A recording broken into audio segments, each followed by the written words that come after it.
Assalamualaikum warahmatullahi wabarakatuh. Pada saat ini kita akan membahas tentang badan usaha milik negara. Di sini ada beberapa logo dari perusahaan badan usaha milik negara. Yang pertama adalah perusahaan Pertamina, perusahaan Bank Mandiri, kemudian PLN, BNI, Telkom Indonesia, Bulog, dan Damri. Adakah yang bisa menjelaskan di sini ada beberapa contoh ini jenis BUMN di dalamnya apa saja? Iya, tepat. Di sini ada dua jenis badan usaha milik negara, yaitu yaitu perusahaan umum atau perum dan persero atau perseroan terbatas di sini contohnya ya. Kalau di sini perum itu berupa Bulog dan Damri, kemudian yang persero berupa Pertamina, Mandiri, PLN, BNI, dan Telkom Indonesia. Untuk lebih lanjutnya apa itu perum dan persero akan kita bahas di slide berikutnya.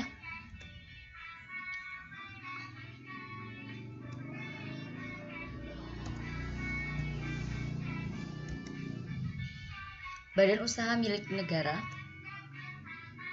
Sebelum kita bahas apa badan usaha milik negara, kalian perlu tahu badan usaha itu apa. Jadi di sini badan usaha itu adalah perusahaan atau gabungan perusahaan yang berdiri untuk mencari laba. Badan usaha berdasarkan kepemilikan modalnya, ada badan usaha yang modalnya dimiliki oleh negara, modalnya dimiliki swasta, modalnya dimiliki oleh swasta dan negara, serta modalnya dimiliki oleh daerah. Nah, dari situ kita akan belajar bahwa badan usaha yang dimiliki oleh negara, di mana modalnya itu berasal dari negara, itu namanya badan usaha milik negara. Secara berdasarkan undang-undangnya Nomor 19 tahun 2003, badan usaha milik negara yaitu badan usaha yang seluruh atau sebagian besar modalnya dimiliki oleh negara melalui penyertaan secara langsung yang berasal dari kekayaan negara yang dipisahkan. Di mana letak kekayaan negara yang dipisahkan ini? Nanti kita bisa melihat dari anggaran pendapatan belanja negara. Jadi ada beberapa kekayaan negara yang memang dipisahkan untuk dianggarkan sebagai kekayaan modalnya badan usaha milik negara. Ciri-ciri badan usaha milik negara, yang pertama adalah pemerintah, karena tadi badan usaha milik negara adalah modalnya dimiliki oleh negara, maka yang memiliki wewenang serta kekuasaan untuk menetapkan kebijakan adalah pemerintah. Melalui siapa? Di sini nanti ada menteri badan usaha milik negara beserta wakil menteri 1, wakil menteri 2, kemudian ada direksi yang mengelola, kemudian ada komisaris dan dewan pengawas yang ditunjuk untuk mengawasi, seperti itu. Kemudian di sini pemegang besar saham yang dimiliki oleh badan usaha milik negara itu adalah pemerintah yang diwakili oleh itu bukan menteri keuangan tapi menteri badan usaha milik negara yang sekarang dijabat oleh Bapak Erick Thohir. Kemudian pengawasan BUMN dilakukan oleh lembaga yang ditunjuk negara. Pengawasannya di sini dilakukan oleh komisaris kalau berbentuk persero dan dewan pengawas kalau berbentuk perum. Usaha berorientasi pada keuntungan tetapi mengutamakan pelayanan kepada masyarakat, di mana kita dapat melihat bahwa perusahaan ini selain untuk mencari keuntungan tetapi mengutamakan pelayanan. Coba kita lihat bagaimana PLN memberikan pelayanan listrik kepada kita, di mana listrik itu merupakan hal yang kita butuhkan ya.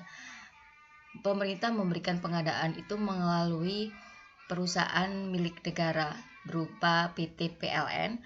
Kemudian kita membutuhkan jasa angkutan. Pemerintah di sini ada perusahaan milik negara yang berbentuk Damri, itu juga memberikan pelayanan jasa angkutan, atau PT KAI itu juga memberikan pelayanan akomodasi jasa angkutan seperti itu. Jadi tidak serta-merta hanya untuk mencari keuntungan, tetapi juga mengutamakan pelayanan kepada masyarakat, menyediakan pelayanan kepada masyarakat seperti itu.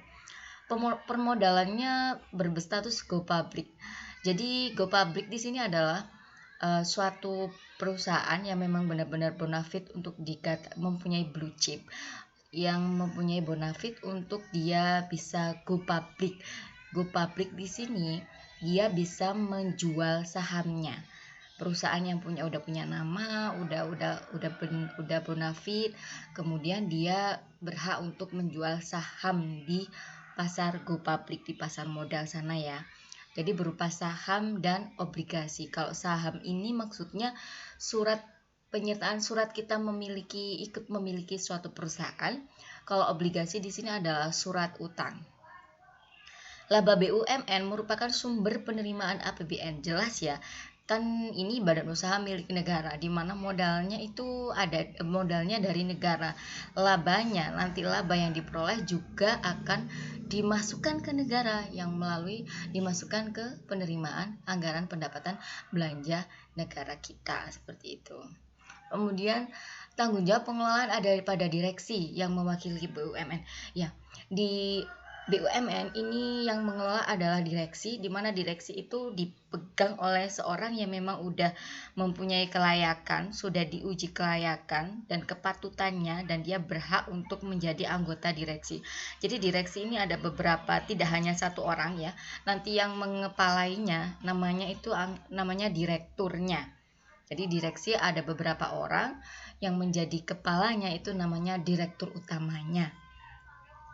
Kemudian ciri-ciri yang terakhir yaitu sebagai alat stabilisasi perekonomian untuk menyejahterakan dan menciptakan kemakmuran masyarakat. Di mana letak stabilisasi perekonomiannya? Namanya perusahaan, badan usaha milik negara. Ada beberapa perusahaan itu dia akan menghasilkan laba. Labanya ini nanti ditaruh di APBN dan itu akan dialokasikan lagi kepada masyarakat. Nah, pendapatan nasional yang didapatkan dari laba-laba perusahaan itu akan menstabilkan perekonomian kita. Mensejahterakannya di mana? Tadi uangnya juga kembalinya ke masyarakat. Kemudian misalkan BUMN juga memperkerjakan orang Indonesia. Nah, di sana juga membuka lapangan kerja seperti itu ya. Ketika lapangan kerja itu terbuka, mereka punya kesempatan kerja, mereka juga menjadi sejahtera dan makmur, misalkan seperti itu. Kemudian tujuan atau peran BUMN menghasilkan barang atau jasa untuk mewujudkan kemakmuran rakyat. Jelas ya, misalkan kalau PLN itu menghasilkan listrik untuk kemakmuran rakyat, diberikan agar masyarakat bisa menikmati punya penerangan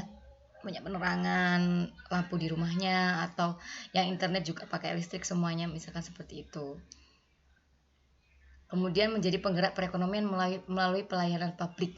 Pelayanan publik yang seperti apa? Misalkan yang Damri tadi itu dia juga memberikan jasa pelayanan berupa jasa angkutan untuk masyarakatnya.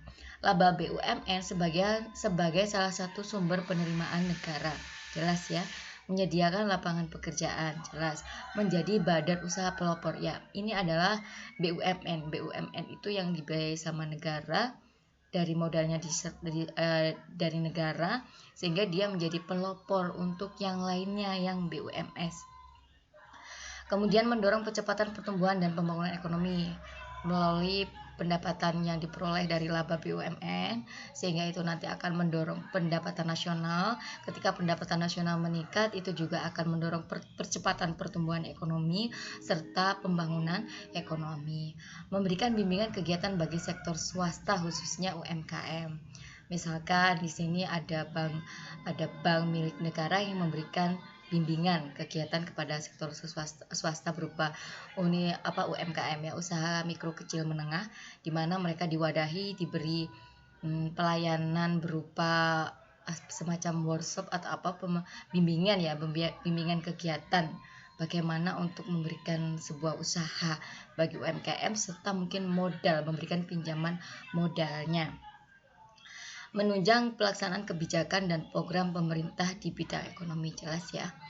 Berikutnya bentuk BUMN, seperti sudah saya singgung di slide pertama tadi, bahwa BUMN itu ada yang berbentuk perum dan berbentuk perseroan.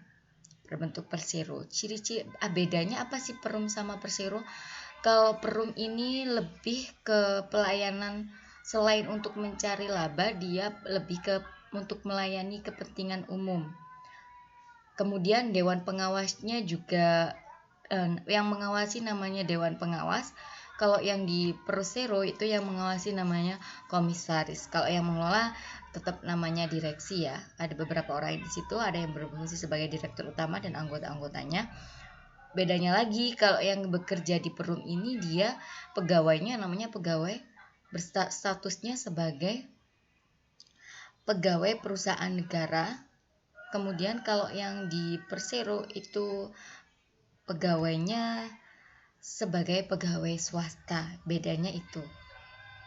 Kalau modalnya Perum ini tidak berbentuk saham, hanya berbentuk penyertaan modal. Kalau yang di Persero itu berbentuk, selain penyertaan modal juga berbentuk saham. Dipimpin oleh seorang direksi, betul ya. Kemudian ini tujuan kalau Persero adalah badan usaha yang sebagian besar atau seluruh sahamnya dimiliki negara. Ketentuan minimal kepemilikan modal oleh pemerintah sebesar 51%. Jadi yang harus dimiliki oleh pemerintah itu sebesar 51%. Baru sisanya bisa dimiliki oleh pihak swasta. Ketika tidak memenuhi ketentuan 51% ini berarti itu nggak bisa dikatakan sebagai Persero milik negara. Jadi harus 51% ini yang dimiliki oleh negara. Seperti itu. Ciri-cirinya apa? Tujuan utamanya untuk memperoleh keuntungan. Nah, di sini bedanya. Tadi kalau yang di Perum itu kan lebih ke pelayanan. Kalau di Persero itu lebih untuk mencari keuntungan. Kemudian modal seluruhnya atau sebagian merupakan kekayaan negara yang dipisahkan. Seluruh atau sebagiannya. Jadi ada dari negara kekayaan negara yang dipisahkan dan ada yang dari saham.